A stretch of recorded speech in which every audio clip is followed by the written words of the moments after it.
Thank you for clicking on the video. To take you a little bit deeper into this, are you conscious of your rhythms, of general this beautiful theme that came to me about the heart of language and sound and consciousness. So this is just a little inquiry that I want to do now on this video. And I'm starting this simply with asking you a few questions for you to ponder, for you to go within and figure it out. So the first question I have to you, where does consciousness take you? If we're looking from a perspective of semiotics, we could call that a denotation. So what does it actually mean? What does it stand for? Where does consciousness take you? It could take you literally anywhere. It depends how you see it. It depends where you are at. It depends who you feel that you are or think that you are. We all are conscious, so that's very, very clear. But where does your consciousness take you? It can take you to fear or love. It can take you to happiness, and it can take you to sadness. It can take you to stillness and noisiness and busyness. So where does consciousness take you? The second question I have for you, again, I'm taking this very liberally. So it's not about following everything in semiotics. It's about allowing semiotics to open up something beyond. And so I'm asking you,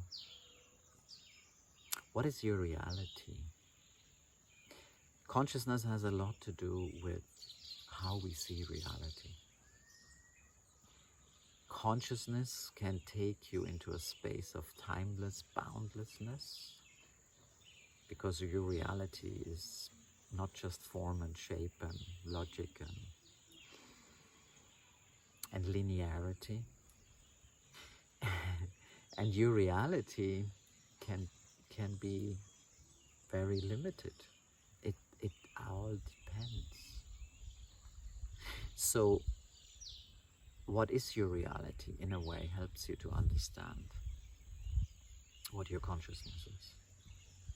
If your reality is small, then your consciousness is small. If your reality is big, then your consciousness is big. If your reality has conditions and restrictions, expectations, and mainly happens in an outside world, your job, maybe it's very limited in many ways. Doesn't mean that all jobs are limited, but you could just function. If this is your reality, then your consciousness will be different. If you are in a relationship with nature, if you are in a relationship with the universe, in a relationship with yourself, within, your reality is different. So I'm inviting you to make this inquiry. What is your reality? And then, of course, the question, is that the reality that you really want? Is that the reality that represents who you are and who you can be? So from there, I want to take you now to this question. How conscious are you, or are you conscious of your rhythms? I'm not talking about your heartbeat, and yet I do. Your rhythms is not something physical. It's what we call a metaphor. Rhythms are obviously pattern music. We have a million different rhythms. Dancers love rhythms. Drummers love rhythms. Anybody who has something with music loves rhythms. And most people actually love rhythms. Something where we can move to. Yours may be tango or bossa nova or whatever. And so what happens when you find these rhythms and when you start moving to them? Your consciousness is also changing again, and so is your reality. And let me just give you a few examples so you know what I mean by rhythms. Some people are early birds, naturally. They don't need an alarm. They just wake up at 4 and they meditate or they do sports or whatever they do. This is their natural rhythm. Rhythms can change. There is people who do their exercise or their meditation at 8 o'clock in the morning. It's their rhythm. There might be times in your life where you have one kind of rhythm that goes with a certain time. Yes, most rhythms have a time in music. And they may count to 2 or 3 or 4 or even 6 or 8. What is it for you? And they change. So it's not like I'm in the same rhythms that I was 40 years ago, because I'm not. And so it's always exciting to actually connect to your rhythms. Right now, right here. And write them.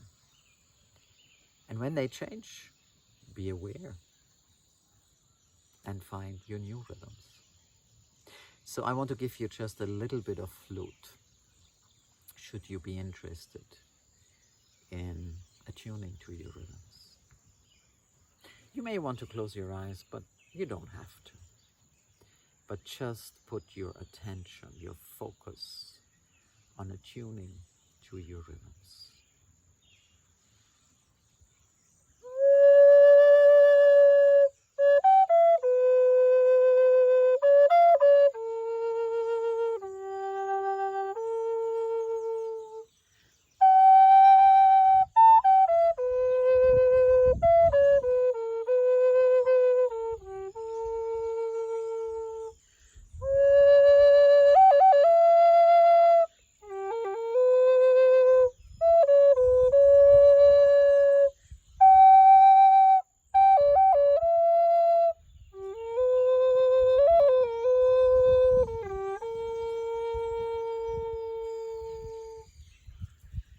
So I hope you're feeling that. I hope you're enjoying that.